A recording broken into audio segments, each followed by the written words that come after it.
Yeah. Yeah, fuck it. Let's get right into it. Who are you and what do you do? Hi, I am OsakaSyndrome on the interwebs, primarily YouTube. I make YouTube videos about all sorts of things, but generally it's like autobiographical content about my life and stuff. Yeah, it's good stuff. Thank you. It's a good autobiography.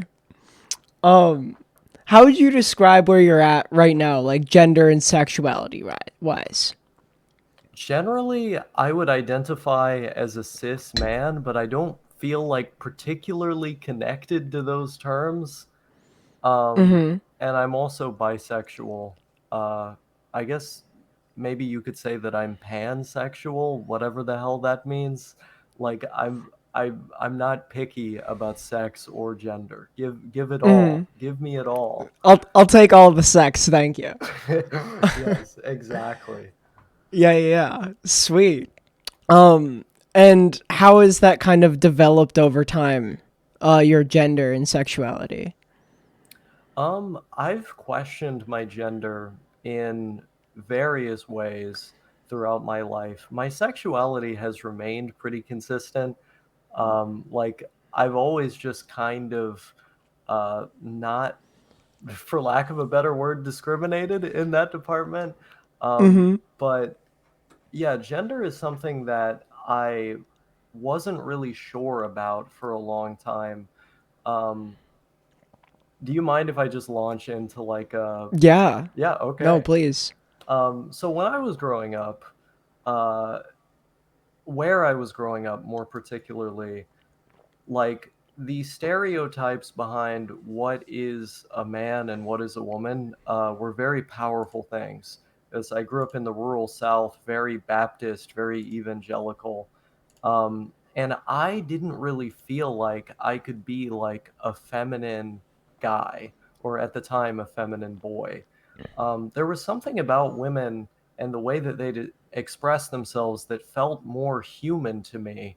Like there were certain doors open to them that like I just couldn't go in. Um, and so that led me to wonder, like, what would it be like if I were a girl? Like, maybe my life would be better if I could, cry and hug people and things like that. Um, Mm-hmm. of course, as I got a little bit older, I met some very well-meaning trans people who told me like that sounds a lot like dysphoria. So I was like, well, maybe it is dysphoria, and I identified as female for a while.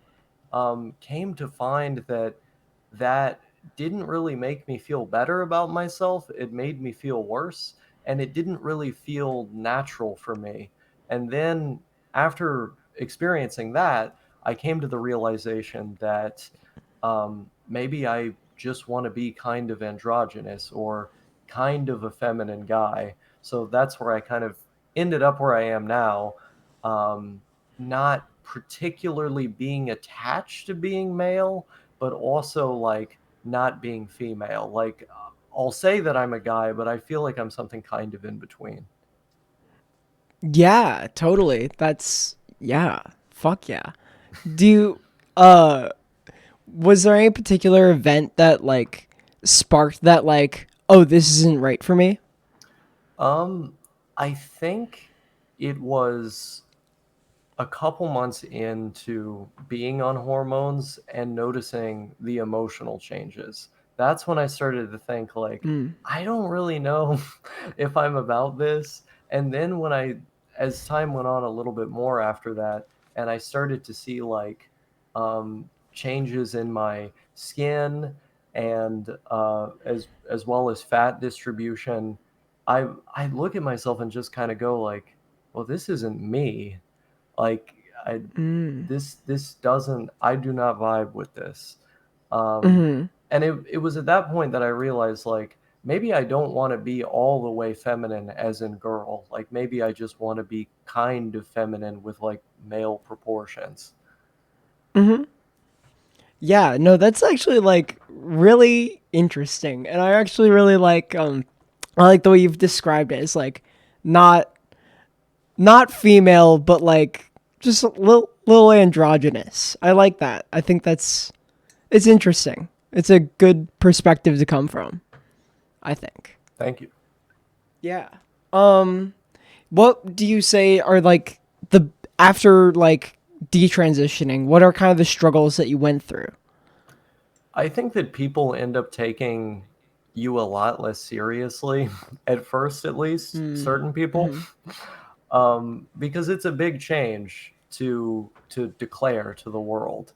Like declaring that you're an entirely new gender is not. I mean, I guess for some people, they feel comfortable treating that like it's a thing that they can switch like on the fly, which is okay. More power to those people. But I think for most, this is like a very big decision to make, and that's generally how it's treated by those around you, I think. And so in my experience, there was a lot of pressure to commit to the decision.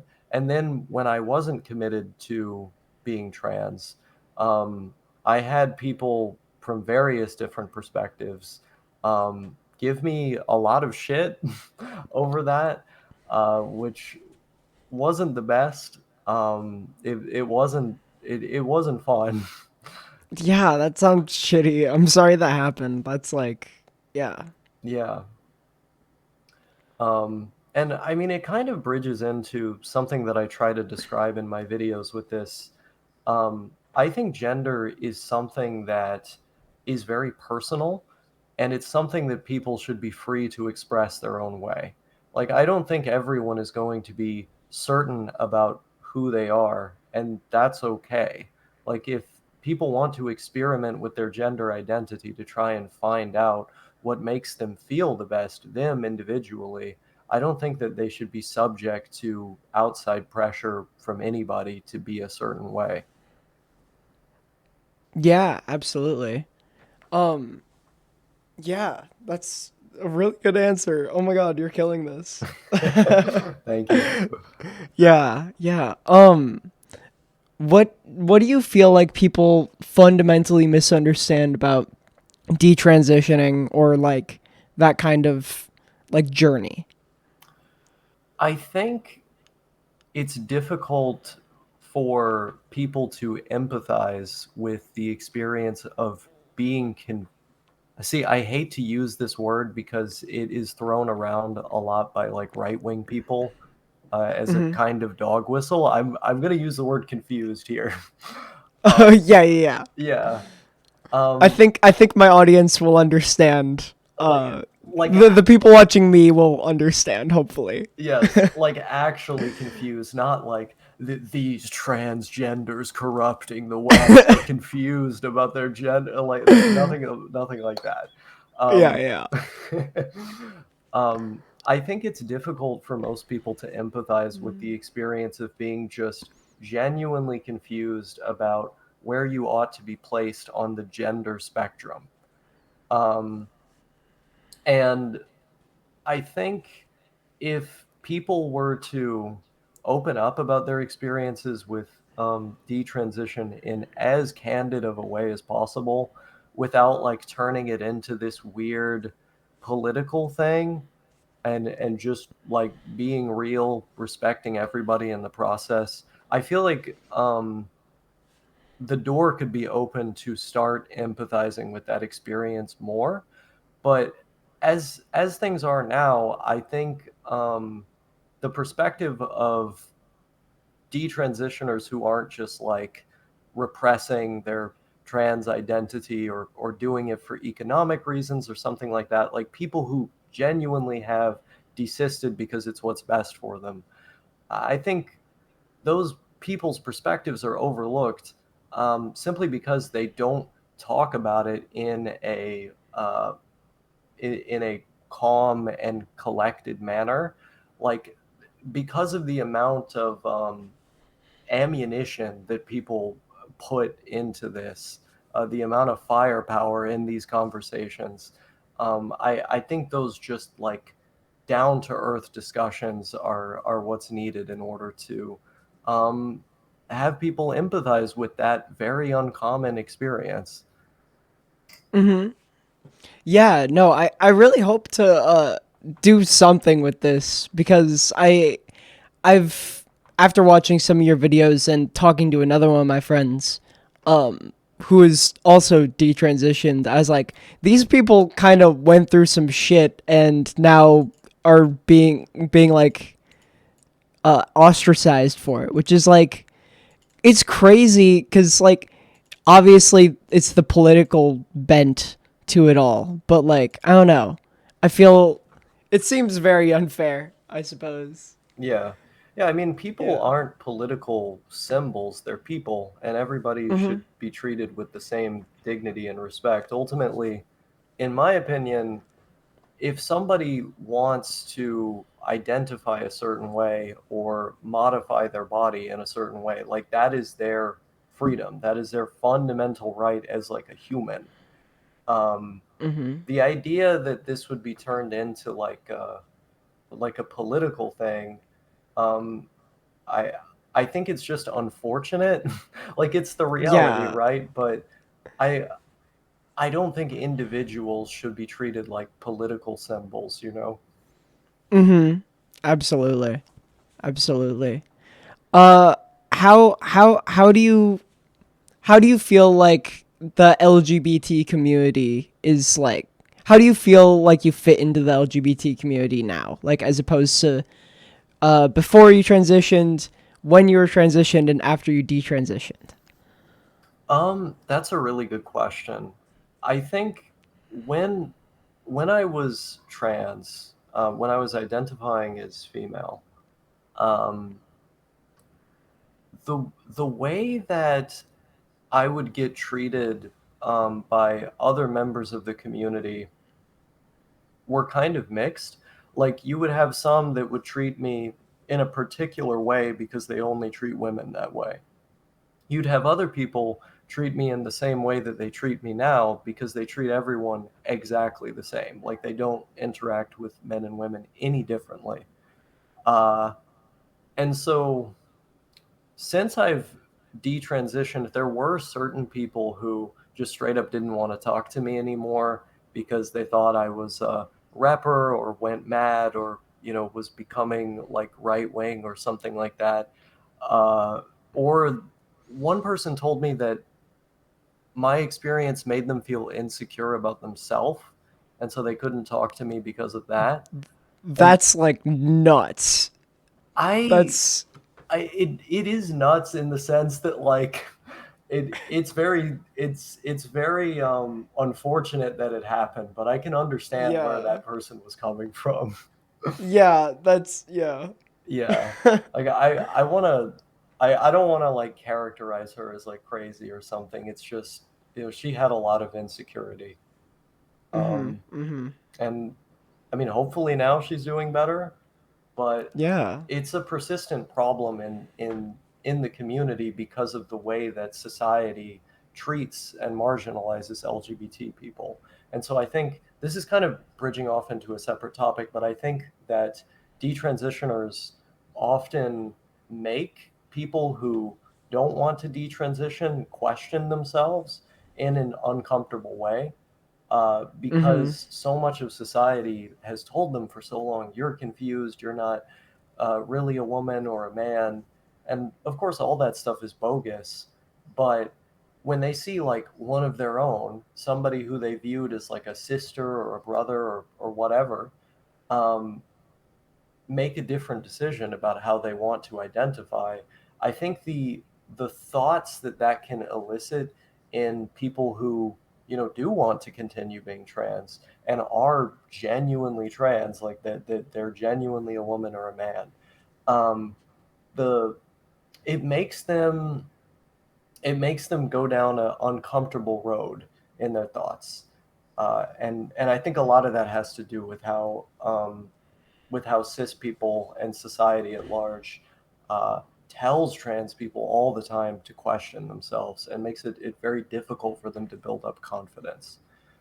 Um, Mhm. and so I feel like some of those people who stopped talking to me afterwards are kind of emblematic of this problem. I view them. I don't really blame them for the decision that they made, as sad as it was. I view all of that as kind of the product of society. Yeah, from what I've heard, that's an experience that seems to line up with a couple of different people there, which is really sad. Yeah, it's like, excuse me. Mhm. Yeah, it's it's very it's like society preys on the insecurities right away as soon as someone hears about detransition. It's like, oh God, what if that was me? You know? Yeah, Yeah. yeah. Um. Yeah. I And then oh, go ahead, I, please. I was gonna say, yeah, I will say that I think this is one of the benefits of making these kinds of conversations more socially accepted in LGBT spaces, like the conversations about detransitioners with them, acceptance of them.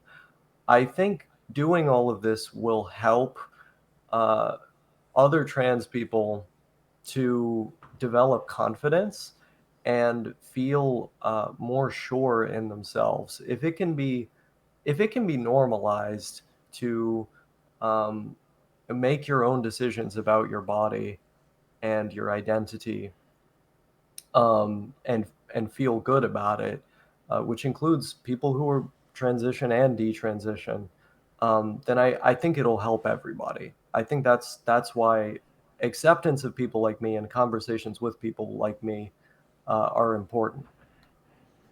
Yeah, absolutely. And all of my friends that have been like, "Hey, I'm making a video on this. I'm writing a video about detransition." Some of them have been like, "Are you are you like changing the way you're going to be from now on? Are you going to detransition too?" I'm like, "No, we just need to have conversations and like we need to actually address this topic. Like as a community, I think it will be a huge help to everyone, not just trans people, not just detrans, not just cis, but like everyone could use conversations like this, I feel. Yeah, Um yeah. yeah. I mean, otherwise, people who detransition end up a lot of the time just going to the right wing because the right wing people are the only people who will even talk to them or accept them after they made their decision. Um, It's kind of like people that defect from North Korea. It's just like they immediately go to the right wing. yeah, yeah, they're Yeah, yeah. definitely not going to the local DSA function where they say that the North Korean gulags don't exist or whatever. This is crazy. Yes. Anyways, yeah. And then that last question here. There's this like statistic that goes around that it's like less than 1% of people who take hormones uh detransition, and then most of that fraction of a percent later transition. How do you feel like accurate that is to real life experience? I mean, I feel like the statistic is probably accurate. Um, I'm familiar with it and the methodology because I've spent a lot of time looking at this stuff to actually defend trans people. Um, Hmm. how I would relate it to myself is by saying that I am in that fraction of a percent that uh, actually feels regret. Well, I don't even know if I would use that word, but actually wanted to detransition is how I would Hmm. phrase it, and found that my life was better afterwards for reasons that weren't, ostracization or Hmm. economic, but instead how I actually view myself and feel about myself, and want Hmm. to view and feel about myself. These things. Like my experience is very rare, but it's got to happen to somebody. Like if it's a fraction of a percent, it applies to somebody.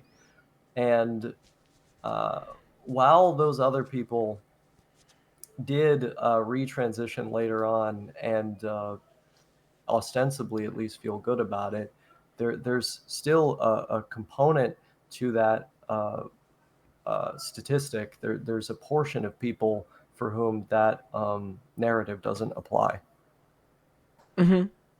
Yeah, no, absolutely. Like even if this like population of people are a fraction of a percent, it's still like important to get insight on that, I feel. Yeah, they still Um exist. yeah, exactly. It's yeah. Mhm. Yeah. Is there any other closing thoughts you have, just so like anything else you want to add, or whatever? This can be edited, so I'm gonna take a moment to Yeah. think. Yeah, yeah. No, I'm gonna spend forever editing this. It's all good. um, yeah, I mean, in conclusion, people should be free to exercise their bodily autonomy, their spiritual autonomy, and mental autonomy. If they want to view themselves in a certain way and to modify their own body in any way, um, they should be respected for that um, and treated with respect. Uh, I think that I went one way, you know, and a lot of other people are going to go a different way. Uh, that doesn't mean that if any of you listening to this video uh, want to detransition or want to transition, um, should listen to what I'm saying and then be swayed any particular way. Like this is just my experience in the same way that your experience is your own. And I think that component is often missing from these conversations. People aren't being treated like individuals. Um, and that's got to change. Yeah. Awesome. Thank you so much. That was very helpful stuff. Thank you, Osaka. Thank you. Genuinely. Uh, If you want to plug your stuff here too, feel free. I'll include that. yeah, I'm OsakaSyndrome on YouTube. I make YouTube videos. I think I said that at the beginning. Yeah. Yeah. Yeah, I guess you don't have like Discord or anything. That's like whatever then. Yeah, yeah, Yeah, I'm yeah. I'm hiding on the most encrypted, most free, most open source application on the internet. The gl- Yeah. the I the glow in the this shit darks can't find me here. I'm actually like I'm poking around Matrix a bit. I actually think it's kind of sick. I might have to. It would be cool if I could get my friends to migrate over. Yes. Yeah. Anyways, thank you again so much, Osaka.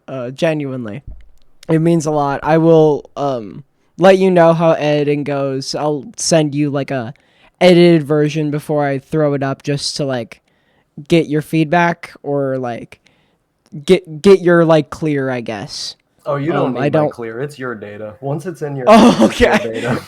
All right, whatever. Well, that's chill then. Cool.